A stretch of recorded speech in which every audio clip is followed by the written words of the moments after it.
അപ്പം ഇന്ന് കഴിക്കാൻ പോകുന്നത് എന്താണെന്ന് വെച്ചാൽ കപ്പ നല്ല പൊടിയായിട്ട് വെന്തതായിട്ടുള്ള, പിന്നെ നല്ല ബീഫ് കുരുമുളകിട്ട് വരട്ടിയതാണ് കേട്ടോ. അപ്പം പിന്നെ നമ്മളെ കപ്പനെ കാണിച്ചു തരാം.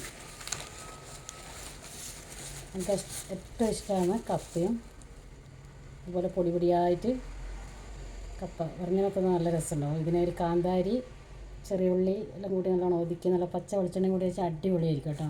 ഇങ്ങനെ കഴിക്കാൻ നല്ലതാണ്. പിന്നെ ഇതിപ്പം കപ്പ വേവിച്ചതും ബീഫുമാണ് ഇന്നത്തെ ഉച്ചയ്ക്ക് കഴിക്കാൻ പോകുന്നത് കേട്ടോ. ചോറ് കഴിച്ച് മടുത്തപ്പോൾ കപ്പ കഴിക്കാമെന്ന് വിചാരിച്ച്. അപ്പം കഴിക്കട്ടെ, വേണോ? അപ്പോൾ കഴിച്ചിട്ട് കാണിച്ചത് ഇങ്ങനെ എടുക്കുക.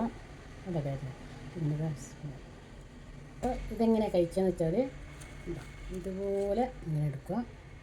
ഇങ്ങനെ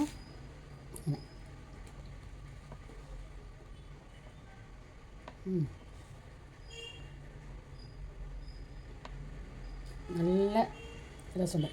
അപ്പോൾ എനിക്കിഷ്ടമെന്ന് വെച്ചാൽ കപ്പ ഇതുപോലെ ഇതാക്കിയിട്ട് കാന്താരി ചെറുള്ളിയെല്ലാം നല്ലോണം ചതച്ചിട്ട് കുറച്ച് പച്ച വെളിച്ചെണ്ണ ഇട്ടിട്ട് കഴിക്കാനാണ് ഇഷ്ടം കേട്ടോ.